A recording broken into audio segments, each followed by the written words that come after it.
tuning in to the online broadcast network, AFTERBUZZ TV. Over 20 million weekly downloads in over 150 countries, and your #1 source for after-show entertainment.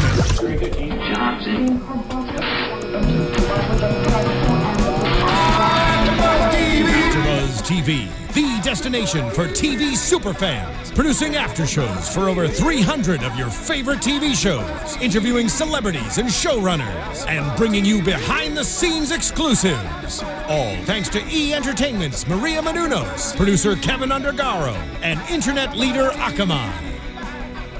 Now, let the buzz begin! Welcome back, Sons fans. Oh, there it is. Welcome back, Sons fans, to the Sons of Anarchy After Show here on AFTERBUZZ TV. We're talking about Season 7, Episode 12, Red Rose. I'm Matt Lieberman. Joining me, as always, Mr. Keven Undergaro is here. Hello, sir. Hello.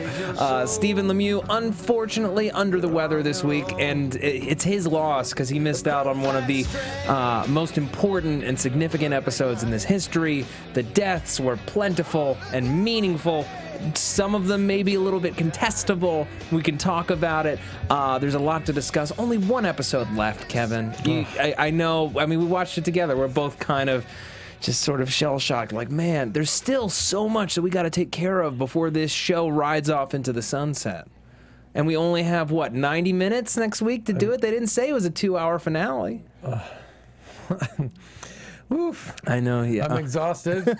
And, you know, as usual with the way I watch the sort of stuff, I have a knee-jerk reaction. Yeah. And then I take a breath and have a different reaction. Yeah. So I can't wait till we get later into the show for predictions, because I keep seeing things differently, although 100% I was wrong about Juicy. Mm-hmm. I really thought he was gonna have. I really thought he was gonna survive. No, see, it's the funny thing with Juice, I mean, we can jump into Juice right away. I know we've got a lot to talk about. We got to talk about Gemma and Unser and everything that's going on with the club.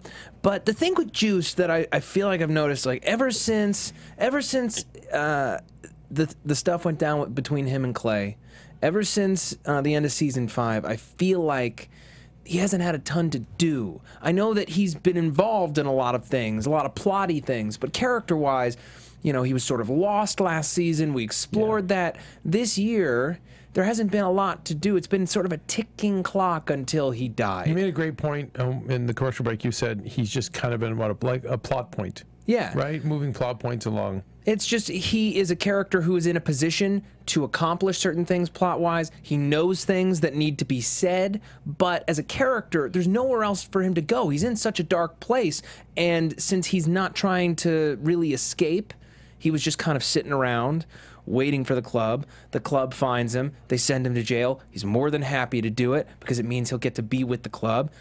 But Jax confronts him. He reveals the secret. There's no way he's getting out. He's just waiting. And it's just, I don't know. I feel bad for Theo Rossi, who's had so many great shades of this guy to play. And I feel like he's been playing broken 2 years in a row. And the sad thing is, I don't think there was no way he was ever going to get out of it. I did like how... I'm mixed on how they handled his ultimate demise. I liked the moment with the pie. The pie was nice. The way we cut to the pie and just taking that first bite of just sort of like, listen, I'm not only walking into my death, I'm handing you my death wrapped in a napkin because I know my place and I know that ultimately, no matter what, I will never do anything that could jeopardize the club. Even though if he killed Tully for the Asians, maybe, just maybe, he would be able to live on. But what kind of existence is that? And I feel like that was another point that was being hammered home this season. You know, a lot can be said for the amount of prison rape that went on for Juice this season. And there is, I think, a consistent fetishization of men, the male body, and male sexuality, especially this season.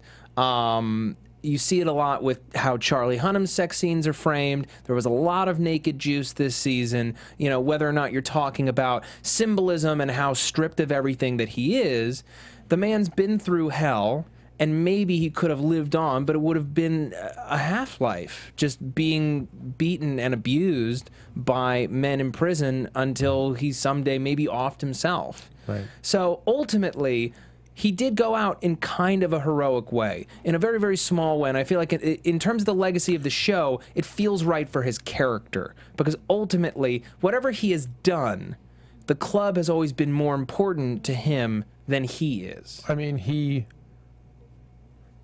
supported even Jax. He to tell about the truth about Gemma meant that Abel was not going to be twisted up by shrinks and even more twisted up than what he believes now. So a good act before moving on, and then again doing the same for the club in the jail cell. I felt like it was I was a little anticlimactic. I thought. Yeah. You know, that's the only thing is I thought it's a guy.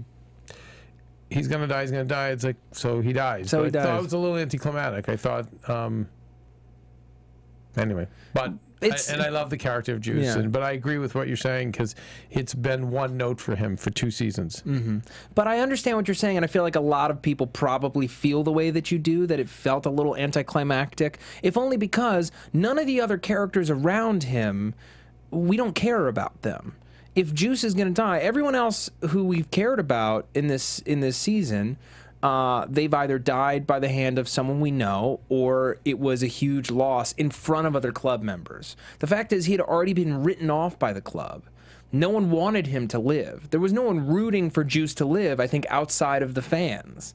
So when it just comes down to it, we're sitting around, seeing him in a cell, knowing he's not getting out of prison, knowing that he will one day die, and then his death ultimately doesn't have any weight for the other events outside of the show. He's protecting a relationship that we likely will never see what it will develop into. Unless the AB comes in a big way in this finale, ultimately his death is kind of meaningless. Right, because he's already proven the club comes first. So Right. I don't think he had to prove it again. Yeah, it was just... We knew that about him. I don't think he needed to now again say, okay, get ass raped and say... I don't know. I think it's a little anticlimactic, and maybe it's from having 90 minutes to play with rather than an hour.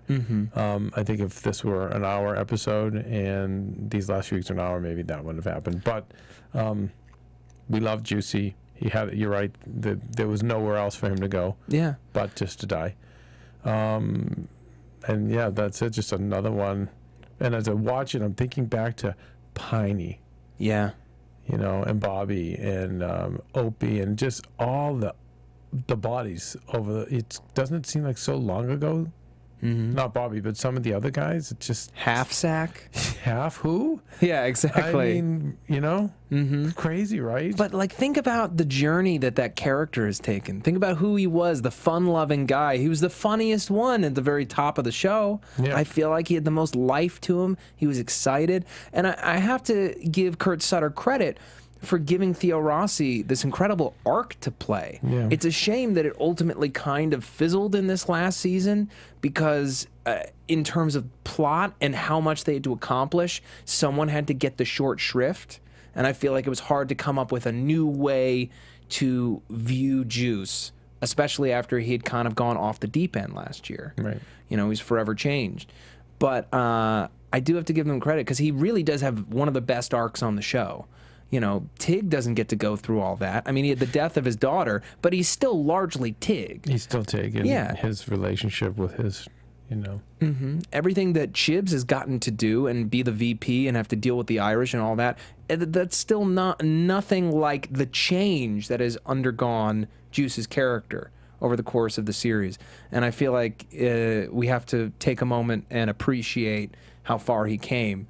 Because in the first 3 seasons, you know, he was a fun part of the show. He was a likable part of the show. But in season 4, when we had that subplot of Roosevelt turning him, all of a sudden, this is an active character and one to watch. And it was always exciting to see him on screen. And it's a shame that he's now gone. I love that last scene with Charlie Hunnam last week. Yeah. I thought that was the finest acting for both of them. Stellar. But anyway, amen, Juice. We loved you, and yeah, Yeah. you went out a son. God bless, my friend. So, Gemma and Unser, I know we're kind of skipping to the end here, but the deaths are the most prevalent thing. We're gonna get into everything else, but I thought Gemma's death, you know, up until the moment that it happened, I wasn't sure if we were gonna do it. I really wasn't sure because Jax wasn't sure. And she always found a way out every single time. Mm-hmm. So it's so I was the same as you, and when it happened, I was like, please don't kill Unser, and we saw that, we both groaned, and although we knew Unser was dying anyway of cancer, it's still just hard because he was one of the few good forces in this equation, and he dies.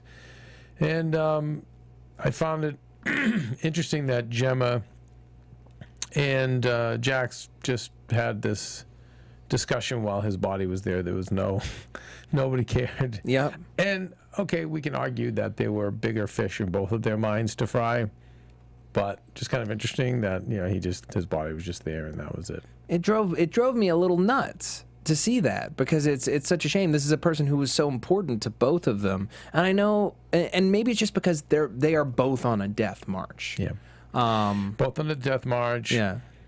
Jack's only thinking about his children and his wife who was murdered and all the bloodshed because of it. And her, we know she's been narcissistic. I mean, she likes Chucky, she likes Wayne, but, other than that, it was really her birds. Yeah. And Nero. And Nero. She had the most feeling for it seemed like, other than the son and the kids, the grandkids. So... Again, I don't necessarily disagree with the writing. It was just like, wow, like poor Wayne, down he goes. Mm-hmm. And it was interesting too with the warning from Nero. I'm not doing it for Gemma. I'm doing it for Jax.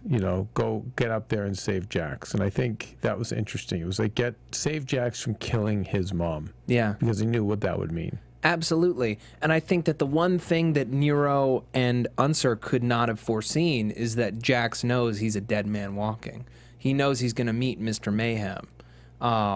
Based on what went down with the forum, he knows that there's no way out. I mean, you were talking about potentially... Yeah, I don't agree with it. You don't...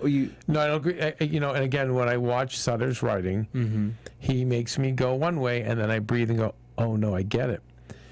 So Jax was crying that he had to kill his mother. But I realize in his previous calls with Nero, it's take the kids, take Wendy up to the farm. And I feel like he knows that it's all a mess, that it's all been a mess, that they were on the wrong path. Mm-hmm. Wendy and the kids up at Nero's will put them on the right path. And now I realize why he killed Gemma. I do not believe it was revenge. I do not believe it was to avenge Tara. I think he realized she has to die. If I don't kill her, she's going up to that farm to take those kids. She's not going to stop. This is where it has to end. And then as far as his dealing with Mr. Mayhem, if he truly were by plan going to deal with Mr. Mayhem, and maybe he is, maybe like Sutter just continues to surprise me every week. However, he was supposed to go out and instruct his crew, and he didn't. He doesn't tell them. And he goes, it's all under control, guys, we got this. And when Jax does that, he's got a plan. He's got a plan, but also... the plan doesn't... Now, the plan doesn't include, I don't think includes him back at the head of the table and them becoming the most powerful gang in America. No, but there is a plan, and I don't know if the plan is just necessarily for him to just let himself be executed and everything else happen the way we think. Right. Now, here's the thing. We will get to why he didn't tell the club in a second. Okay. I want to circle back to Gemma and Unser's deaths. Now, you bring up a very interesting point, one that I think is very relevant, which is that ultimately, if Gemma is left as this dangling loose thread, if she's allowed to live, eventually she will try to find a way back to the family. He knows that it's Gemma. You're absolutely right. But at the same time, we have two other factors here. One, You know, as much as everyone's trying to stop him from killing his mom because it will ultimately shred the last really good part of himself. It's something, but he doesn't care anymore about himself. That's why he's getting the kids up to the farm. He's getting them out of there. He's getting the club tied away. Yep. He's getting Stockton and Oakland tied away because he assumes that he will meet Mr. Mayhem. He has to, in order for the club as a whole to remain intact. There's that going on. The other thing is he's kind of losing his nerve, and it is Gemma who is insisting. When he arrives at that house, Unser, for the moment, has control. He says he's already called the cops. Now, whether or not Jax would have believed him, Gemma immediately says, no, he didn't. She wants to die, too. She's ready to go. Yep. She knows. She's been all about, and it's been sickening to us watch her do it to Abel, where she talks about, you know, he knows his people. He knows his tribe. This is who we are. You know, like she goes to her father and she apologizes for not being the daughter that she feels that he deserved and being something else, being something embarrassing, being something disappointing. She considers she takes pride in this lifestyle and the kind of person she has become. And in her mind, the son that she has raised, if she raised him right, would take revenge on whoever murdered his wife, even if it was her. And to the end, she was going to make sure that her son was her son. Yep. Resolutely. 100%.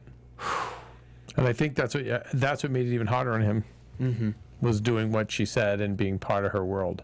But I think he realized he had to, because there's no way. It's Gemma. Yeah. She was totally going to go back at some point to those kids in there and repollute their lives. So, you know, I think there's a plan. I think there's a significance to the book, the manuscript.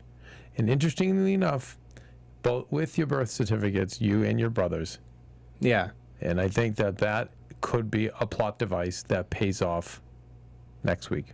Okay. Well, I don't know. Not just a birth certificate, interestingly enough, and 2 birth certificates. 2 birth certificates, 2 death certificates. 2 death certificates. Or a death certificate, not necessarily his death certificate. So, his father's. You know, when I hear birth certificate, I'm thinking passports. I'm thinking, I don't know, I'm thinking all that stuff. It's just interesting. Well, see, but you just wanted to have a happy ending, Kev. Well, I don't know if it's a happy ending. The bike is built. I don't know if it's a happy ending. I think it's an ironic ending, but I would settle for that over Jax just being executed.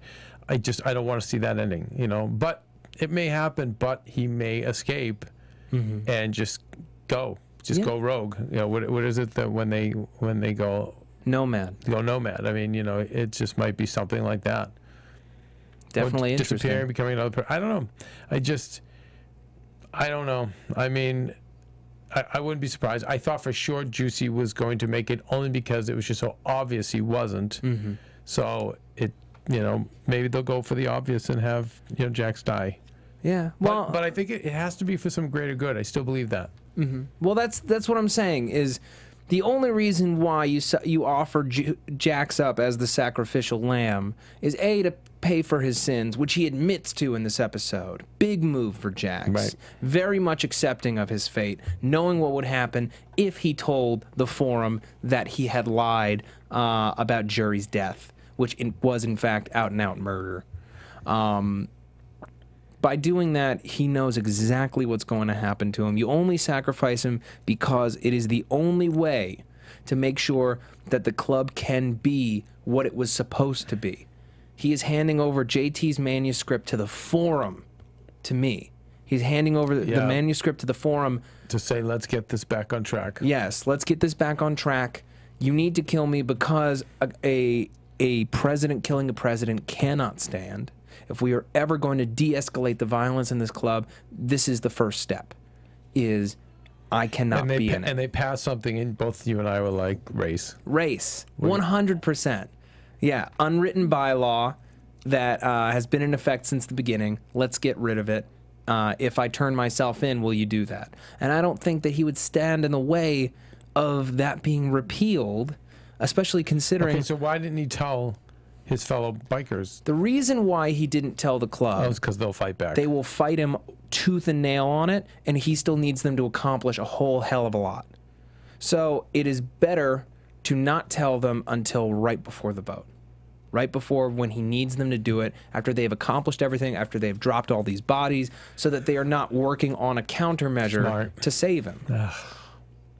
Which makes me wonder if somehow word gets to them before Jax can tell them. I feel like in seeing the next week, scenes from next week's episode, I feel like they get an inkling. Oh, I have a theory. What? Can I drop it now? Sure, please. Okay, so, all right, I honestly think if Jax goes to Patterson next week and lays out everything that he knows, and I apologize, anyone who didn't watch the scenes from next week, I'm sorry that was in it, just that he goes to her. If he goes to her and he lets her know that he does not intend to live out the day, and that he will be offered up to his club like chum, and she tells Jerry, who then tells Chibs, all of a sudden, we've got a chain here, and now Chibs can actively work against that plan, and can actively try to get him a way out, which would be pretty nice. I think Kev likes that plan. We're going to get more into it in just a moment. Real quick first, I talk about it every week, and only for good reason. The best way to support AfterBuzz TV is to go to iTunes and rate and review the shows that you listen to or that you watch on YouTube. It is quick, it is easy, and it helps us oh so much, and I'll tell you how. AfterBuzz TV, as a business, we require sponsors to work. They keep our lights on, they keep our doors open. How do they find our podcasts? How do they know they're any good? Because of you people. You rate and review the shows that you listen to or that you watch on YouTube. It shows them that it's a quality product, that we connect with our audience, that we give them the kinds of shows that they deserve, and it tells them this is a good investment. I'm going to spend my money here. So we put out over 80 hours of podcast content a week. It's the widest array of after show content anywhere on the web, and we are very, very proud of that fact here. So if you want to lend your support, please lend us a review, lend us a rating. Just takes a second, doesn't cost you a dime, and it helps everyone here. So we deeply appreciate your support. My phone is dead, so I can't read any of your shout-outs here on the show this week. Oh, damn. I know. I have Mike August's... you have his catches? Catches. Cool. Well, if you leave us a review, we will read it on the finale show. I guarantee it. We will not squeeze you out, so please support the network. Please support the show. We're so happy. AfterBuzz was our version of Red Woody. It was us trying to go legit. Us trying to go make legit. a legit business. And to get us away from guns. And you know, Kev, you've been doing this Sons of Anarchy show since before I even joined the table. Just in an effort to get us away from guns. But I'm sorry, Phil. We're gonna have to get. I'm getting back into the gun business. Oh no! Don't get back into guns. You're so Clay. You love it too. Clay. You love it. I keep thinking, do you miss Clay? Would you like to see the character of Clay involved in this mess, or it's past the point? You know, here's the thing. This series would have taken... he'd be gone by now anyway, because ultimately it was Jax and Gemma. It would have taken a very different direction if Clay was still here. I'm very happy with the series that I got. You know what I mean? And for whatever reason that Clay was not as big of a deal in Season 6 and then ultimately saw his way out before the end... It felt right. It felt right for him to exit. I mean, maybe not in the middle of last season, maybe not to have such a quiet season last season, but with him gone that early, the series as a whole that we got still feels natural. It feels natural and more natural to me that the conflict is mother and son and not stepfather and son. Copy. I think you're right. Yeah. Because ultimately, and we keep saying it, we said it even before Clay bought it, it was that the Black Widow is the one who's been pulling the strings the entire time. And now she's out, and now it's truly about Jax trying to salvage the dad's dream. Yeah, which is beautiful. And it's what I've wanted. It's what I've wanted forever. I think everyone's wanted that. Yeah. So let's talk briefly. Let's talk about Nero and Wendy.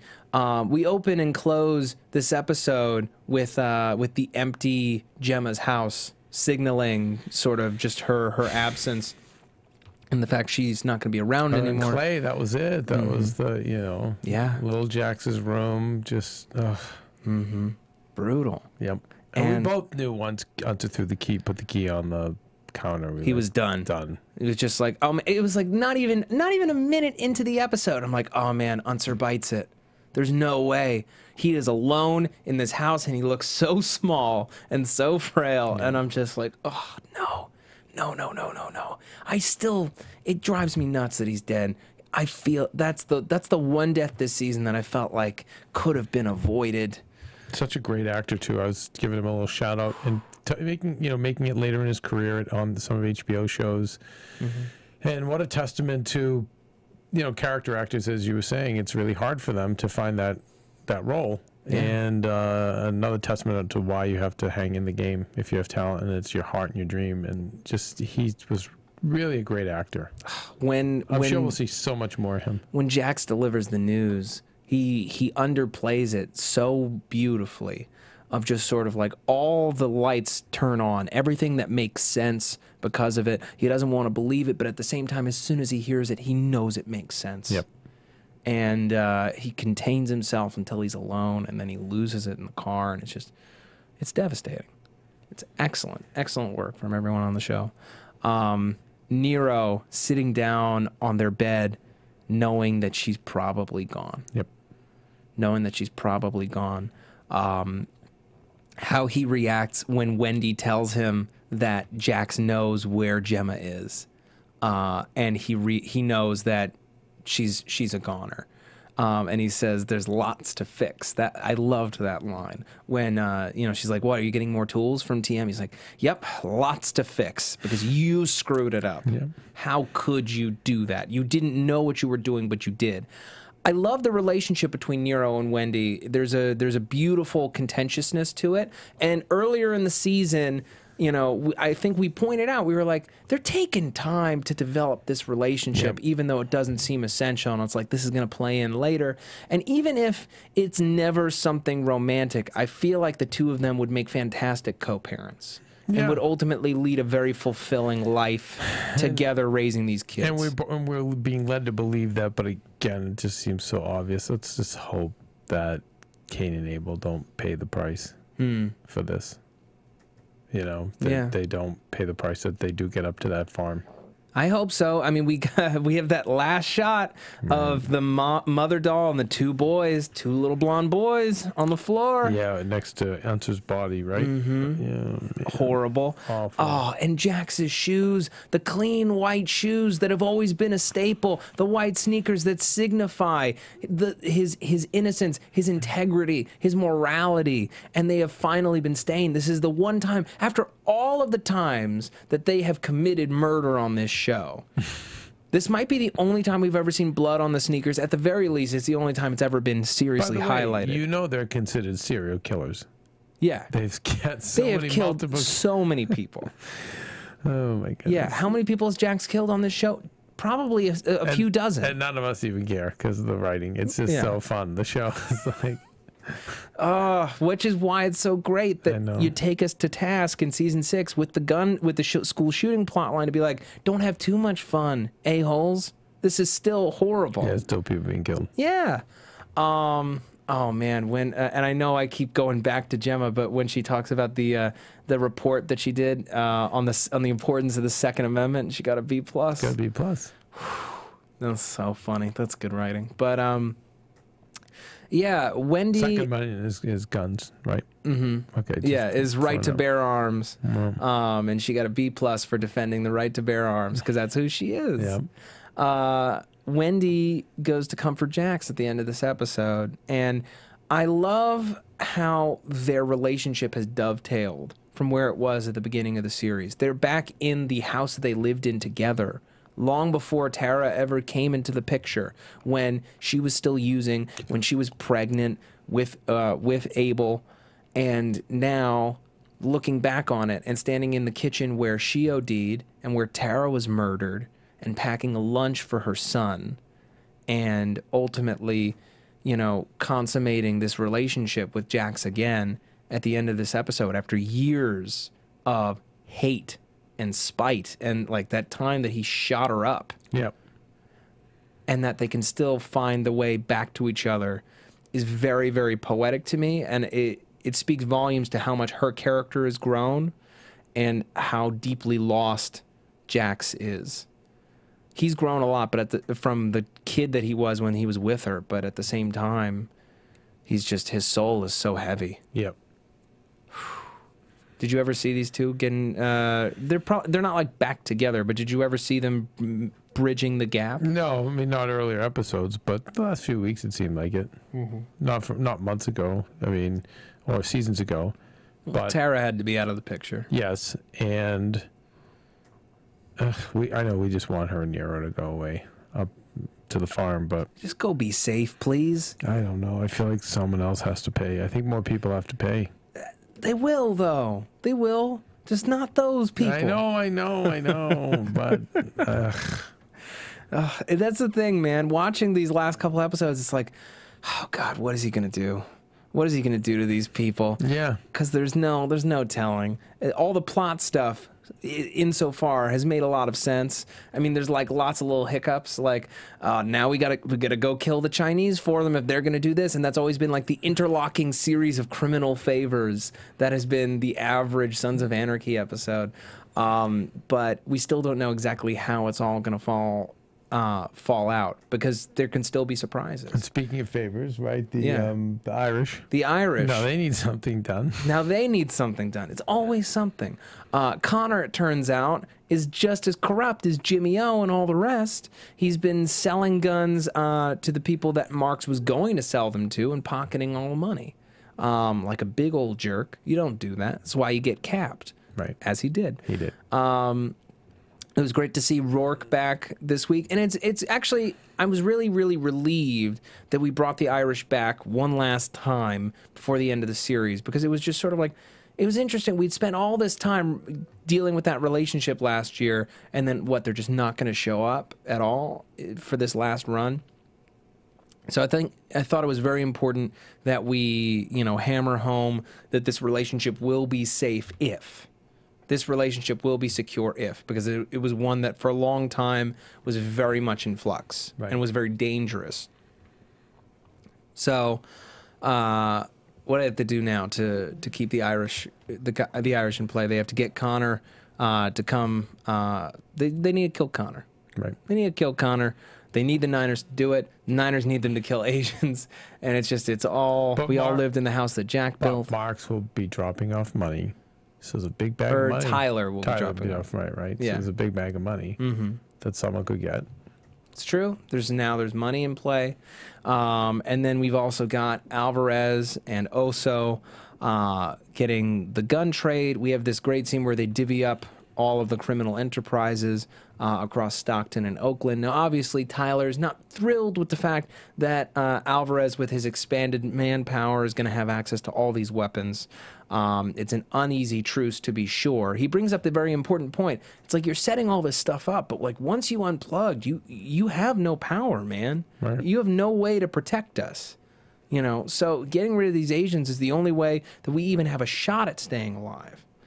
And Nero, seeing what's going to happen to his poor Bizlats after he leaves, the fact that they're going to start selling heroin, he's like, that is a mistake. And back in the neighborhood, we agreed. He's like, we're not going to do that.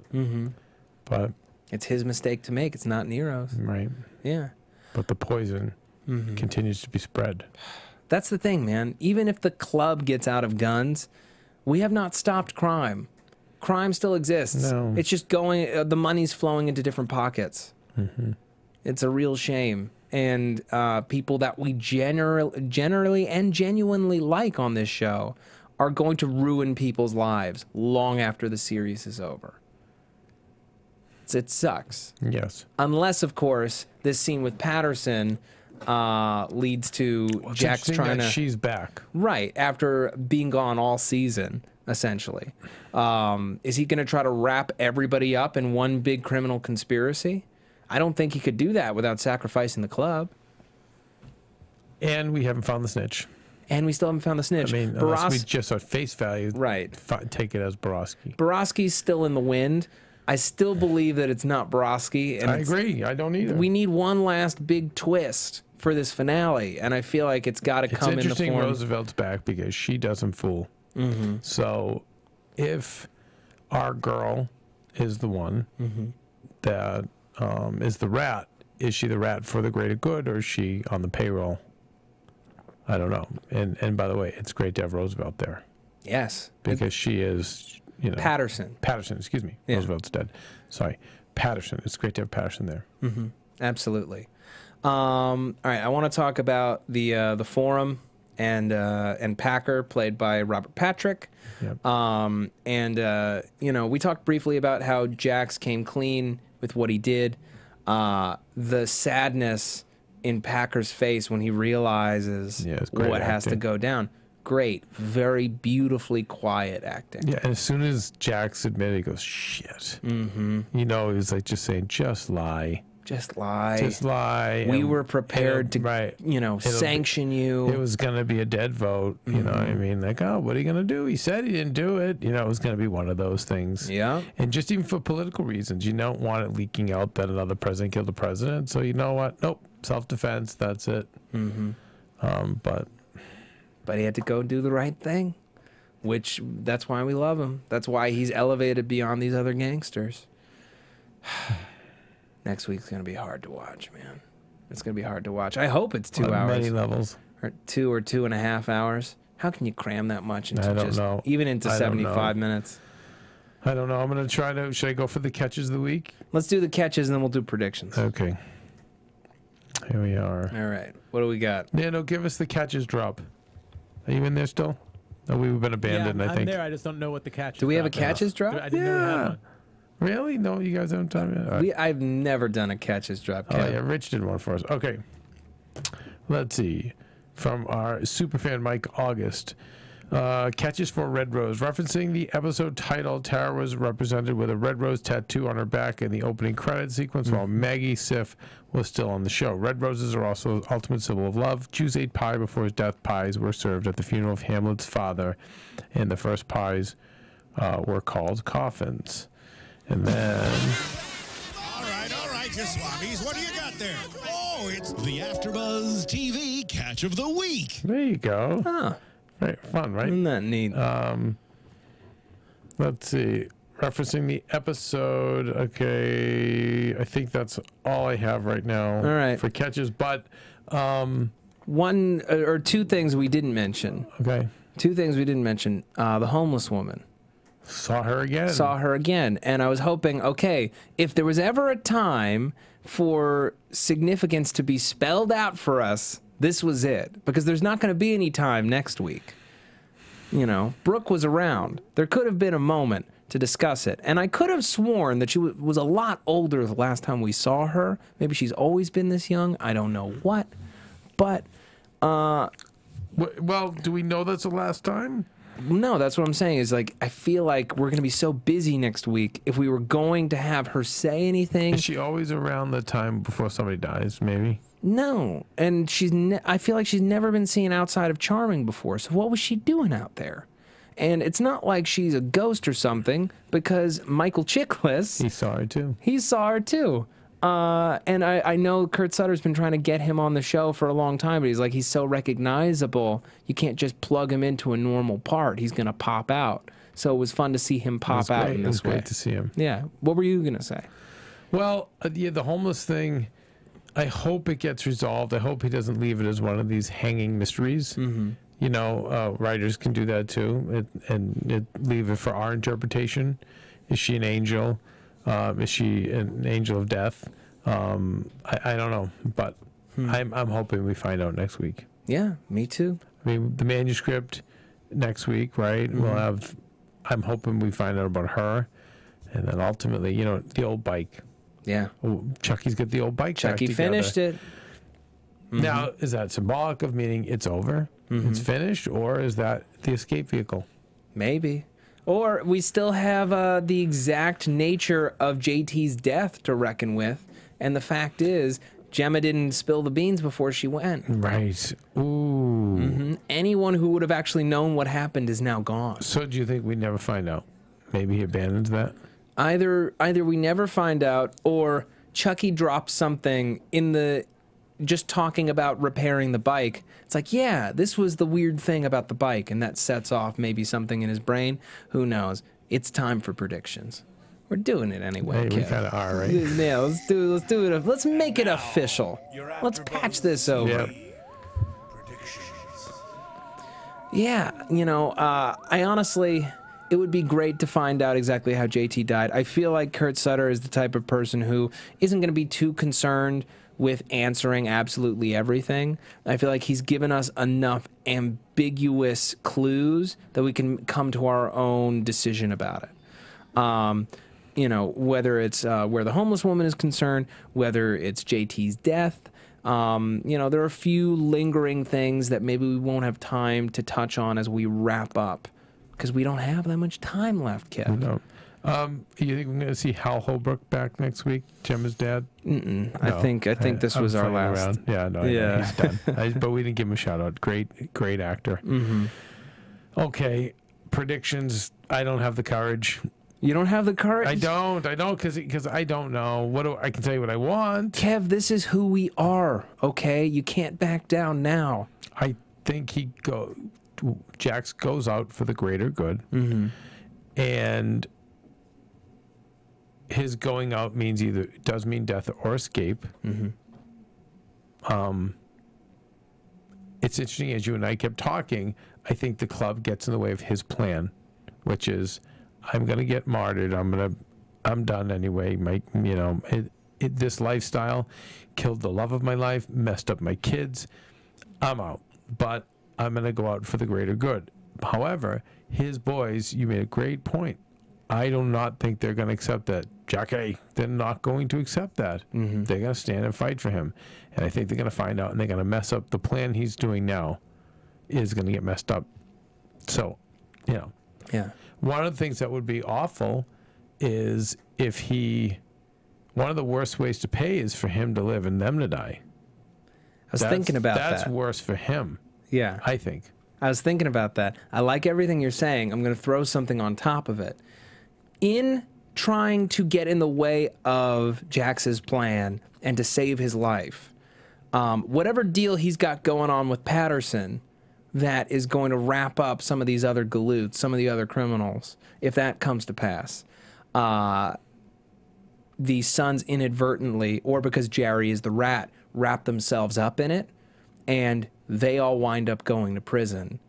And Jax, who they tried to set free and is off on his father's motorcycle, takes his own life in the same way that JT did. Now, I'm not saying that's the ending that I want. I'm saying that right now, that's interesting. There's some interesting thoughts that rumble around my head about something like that. Now, does Chucky find out that he killed Gemma and sabotaged the bike? That actually holds a lot of weight. Oh, wow. He totally would, too. Yeah, he would totally. He loved her. Yeah. Oh, my God. I don't know if I'm ready for that ending either. Yeah, no. Regardless, no matter what happens, it's definitely going to be a very memorable finale, as it was a very memorable series, one that we are, I think, all very, very lucky to have seen as it was on television, as it aired. And I'm very, very proud to be able to review it with you, Kevin. Yeah, it's been amazing, man. It's so much fun to come over here. And I was saying next week, there's a TV commitment I have. And I'm trying to get out of it because I cannot miss the show. And I cannot miss the live viewing with you. And it's not going to be right. I don't want to watch this in my room in DVR. So start a Twitter campaign. Tweet at Kevin. Hashtag get Kevin out of it. Get Kev out. Let's do that. Kevin, where can the people find you? At Undergaro. At Undergaro? Yes, sir. On Twitter. And you can find me on Twitter at Matt Lieberman. That's MattLieberman. You can also find all my videos for SourceFed, SourceFed Nerd, and my personal channel on YouTube. That's youtube.com/Matthew D. Lieberman. Got Sleepy Hollow and Agents of S.H.I.E.L.D. coming up later tonight. And got Better Call Saul coming up in February. So come back for that if you're into that. Folks, we'll see you next week. It's going to be a hell of a finale. Good night. From executive producers Maria Menounos, Keven Undergaro, Phil Svitek, and the entire AfterBuzz TV staff, we would like to thank you for listening to the AfterBuzz TV network. To watch or listen to other after shows and post comments or questions, be sure to visit AfterBuzzTV.com. I'm Sir Richard Wentworth, and this has been a presentation of AfterBuzz TV. Buzz you later. Hey there, the views expressed herein are those of the hosts only and do not necessarily reflect the views of AfterBuzz TV or its owners or principals.